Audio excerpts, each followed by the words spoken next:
नमस्कार, आप देख रहे हैं एबीपी गंगा। मैं हूं स्नेहलता और चलिए न्यूज एट 4 की शुरुआत करते हैं और बात करते हैं एमएलसी चुनाव की। बीजेपी ने एमएलसी उम्मीदवारों की लिस्ट जारी की है। भाजपा की इस लिस्ट में 30 उम्मीदवारों का नाम शामिल है। इस लिस्ट में मुरादाबाद बिजनौर से सतपाल सैनी को प्रत्याशी बनाया गया है, तो वहीं आजमगढ़ मऊ सीट से भाजपा ने अरुण यादव को उम्मीदवार बनाया है।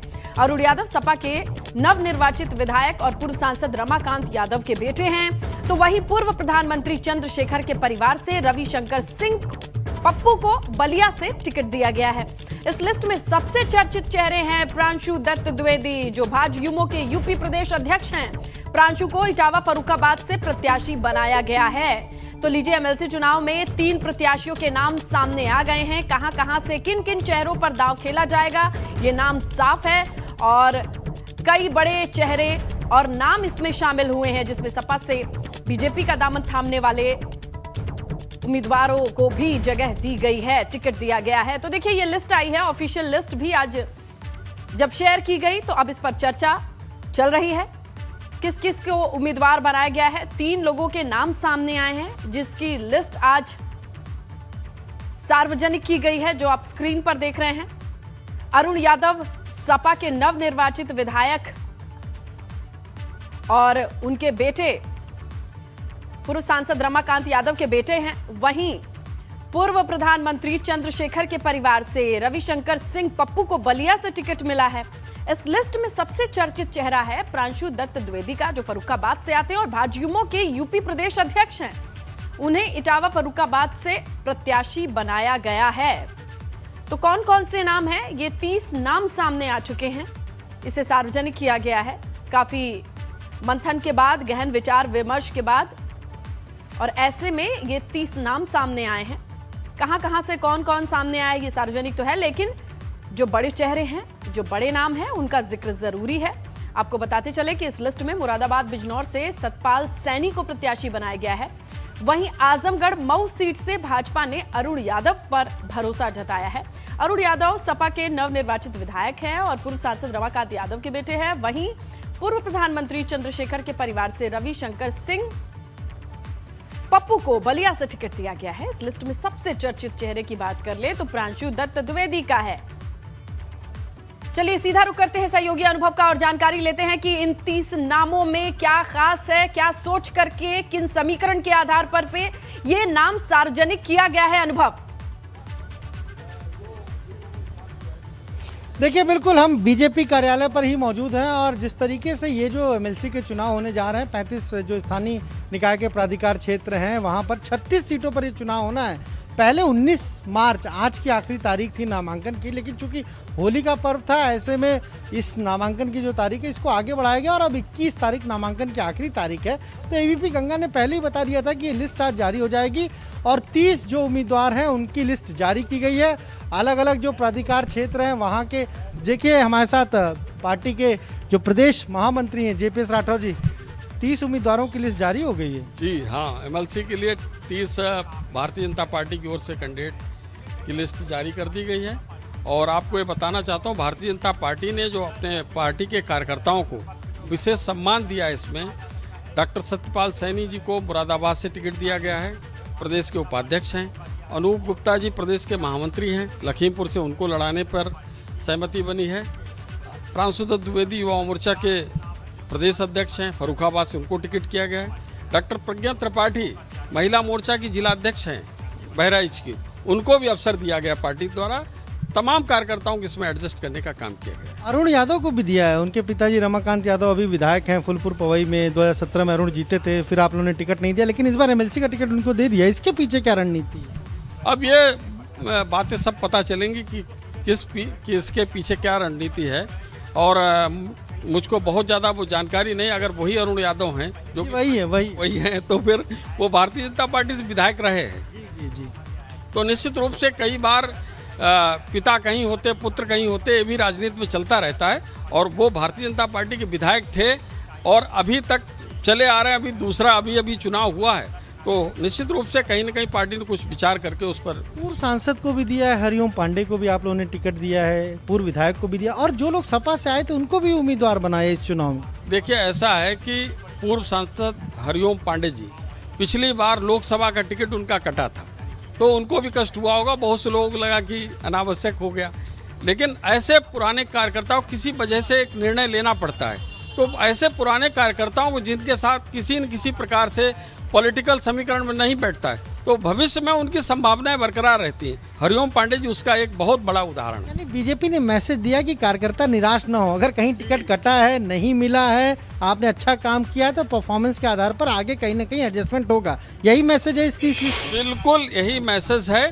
और वो मैसेज टिकट के रूप में सरकार में जाने के लिए या सत्ता में जाने के लिए, एमएलए एमएलसी बनने के लिए, लोकसभा में जाने के लिए, या फिर संगठन में समायोजित करने के लिए, जो भी कार्यकर्ता अपना पूरे दमखम के साथ निष्ठापूर्वक जुटा रहता है, उसको किसी न किसी प्रकार से पार्टी समायोजित करने का काम करती है। अभी विधान परिषद में बीजेपी बहुमत में नहीं है, इन 36 सीटों पर इलेक्शन हो रहा है। अगर यहाँ पर आप ज़्यादा से ज़्यादा सीटें जीतेंगे, लग रहा है कि बहुमत में आ जाएंगे विधान परिषद में?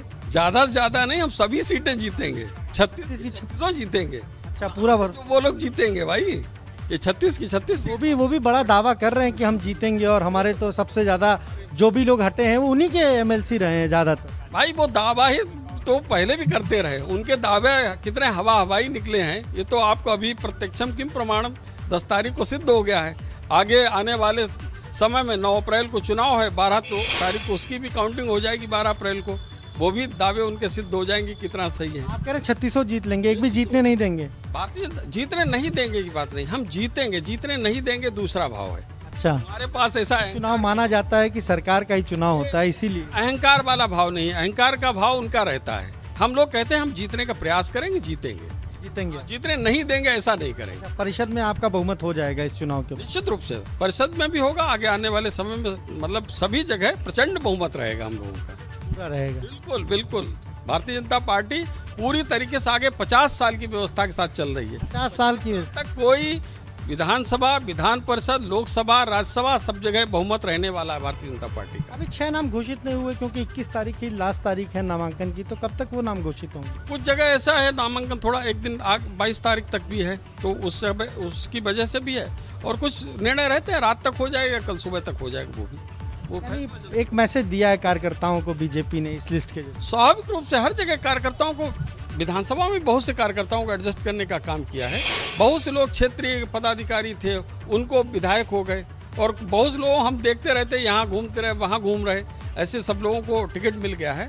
और मुझे लगता है कि जमीन से उठे हुए कार्यकर्ताओं को सम्मान देने का काम भारतीय जनता पार्टी कर रही, और परिवारवाद के खिलाफ भारतीय जनता पार्टी की जो एजेंडा चल रहा है वो अनवरत चलता रहेगा। तो ऐसा ही कुछ हमें मंत्रिमंडल में भी देखने को मिलेगा, जमीन से आया कार्यकर्ता विधायक बना और मंत्री भी बन जाए। आश्चर्यजनक रूप से देखेंगे कि किस तरीके से कैसे नए लोगों को मंत्रिमंडल में शामिल किया, क्योंकि ये पार्टी की नीति है। हम ये नहीं कह रहे कि मुझे कुछ पता है, लेकिन पार्टी की जो नीति, आपको पता तो सब है। नहीं, मुझे कुछ भी नहीं पता है, अनुभव लेकिन आपको इतना रोकना पार्टी होगा, की नीति है कि नीचे से उठाकर एमएलसी कैंडिडेट अरुण कांत यादव इस वक्त फोन लाइन पर मौजूद हैं। 2017 में फूलपुर पवई से भाजपा के विधायक थे। इस बार अरुण यादव चुनाव नहीं लड़े। भाजपा ने अरुण यादव को एमएलसी का उम्मीदवार बनाया है। अरुण यादव इस वक्त फोन पर मौजूद है, और उम्मीदवार बनाए जाने की खुशी होगी। अरुण यादव जी, कितना भरोसा है जीत का? सबसे पहले तो मैं अपने भारतीय जनता पार्टी के शीर्ष नेतृत्व को धन्यवाद देना चाहूँगा जी, और बाकी मैं यहाँ का क्षेत्रीय प्रत्याशी हूँ, और हमेशा लोगों के बीच में रहता हूँ, और किसी तरह के वाद से मैं प्रभावित नहीं हूँ। अच्छा, और इस वजह से सभी वर्गों का, सभी समाज के लोगों अच्छा का, ये बताइए, पिताजी का आशीर्वाद साथ है? पिताजी और हमारे बीच में वैचारिक मतभेद है। अच्छा। लेकिन उन कमियों को हम अपने परिश्रम से पूरा करेंगे। अच्छा, क्योंकि सपा से विधायक है रमाकांत यादव जी, और आप कहते हैं कि वैचारिक मतभेद है, यानी यहाँ पर उनसे विचार विमर्श, मंत्रणा की गुंजाइश नहीं होती है, आप अपने फैसले अलग लेते हैं, ये कहना चाहते हैं आप? बिल्कुल बिल्कुल बिल्कुल बिल्कुल। तो इस चुनाव को लेकर वो आपके साथ हैं कि नहीं, ये हम माने कि नहीं साथ हैं? बिल्कुल जी, तो ये अलग विचारधारा है, इसके साथ ही आप दोनों ने अलग पार्टी चुनी है। बिल्कुल सही बात है। ठीक है, और क्या आपको नहीं लगता कि आने वाले वक्त में पिता पुत्र के बीच में मतभेद वाली चीजों को लेकर लोग सवाल उठा सकते हैं? मैडम आप एक चीज समझिए, ये डेमोक्रेसी है ना। जी जी सभी लोगों को अपनी बात रखने का, अपनी बात कहने का, अपने मन से जिंदगी जीने का अधिकार है। बिल्कुल है। और अगर हम डेमोक्रेसी में जी रहे हैं और पुरानी रूढ़िवादी व्यवस्था को फॉलो करें तो ठीक बात नहीं होगी। नहीं और बिल्कुल। इसलिए ठीक है, हम रहते हैं भले एक साथ हैं, लेकिन हमारी राजनीतिक विचारधाराएं अलग अलग हैं। अच्छा, राजनीतिक विचारधारा अलग है और मतभेद होना अलग है। देखिए, एक इसमें थोड़ी क्लैरिटी जी। मैंने आपसे कहा वैचारिक, मतलब राजनीतिक वैचारिक, ऐसा थोड़ी है कि हमारे उनमें कोई लड़ाई है, झगड़ा है। अच्छा, ऐसी कोई बात नहीं है, हमारे उनके संबंध अच्छे हैं, अच्छा। लेकिन हमारे उनके राजनीतिक जो विचारधारा है वो अलग है। अच्छा, तो बड़ा एक अलग तरह का आपका घर होगा जहां पर एमएलसी आप बीजेपी से होंगे और विधायक आपके पिताजी सपा से होंगे। शायद पूरे इंडिया में पहला ही घर ऐसा होगा। आपके इस घर की चर्चे होंगे अरुण जी, आपको लगता है? बिल्कुल, हमेशा होते रहे हैं। और आप लोग अगर एक मंच पे साथ आए तो सवाल दो तरीके के पूछे जाएंगे, तैयार हैं आप? बिल्कुल, क्योंकि आपके घर से एक सपा और एक भाजपा से 2 पदों पर आसीन 2 जनप्रतिनिधि होंगे। यही तो डेमोक्रेसी की खूबसूरती है मैडम। आपकी बात हुई है बीजेपी से और जब संबंधित लोगों से, तो किस तरीके की बातचीत हुई है, किस तरीके से अप्रोच किया, आप थोड़ा बताइए। इनसाइड स्टोरी दर्शक जानना चाहेंगे, क्योंकि आपने बिल्कुल सही कहा, ये इंडिया का अपने आप में सबसे अनोखा घर परिवार होगा। मैडम, ये पार्टी के लोग पहले से जानते हैं जी। हमारे पिताजी भी अलग टाइप के इंसान है, हम भी अलग टाइप के इंसान हैं। हालांकि हम रहते साथ हैं, कोई हमारे में ऐसा लड़ाई झगड़ा नहीं है, लेकिन हमारे राजनीतिक मतभेद हैं और हमारी विचारधाराएं अलग है। हम खाना एक साथ खाते हैं, लेकिन राजनीतिक मुद्दों पे हम अलग हैं। अच्छा, लेकिन फिर भी बीजेपी ने आपको अप्रोच किया होगा ना। मैं बस ऐसे ही पूछना चाह रही हूँ अरुण यादव जी की किस तरीके से ये बात बनी होगी आपके पिताजी को जब पहली बार आपने बताया होगा कि मैं बीजेपी के लिए कैंडिडेट हूँ, तो उनके रिएक्शन भी आए होंगे, क्योंकि बातचीत तो आप लोग करते ही हैं, जैसा कि आपने बताया, संबंध अच्छे हैं।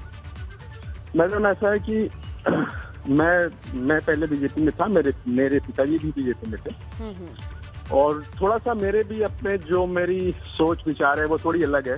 अच्छा।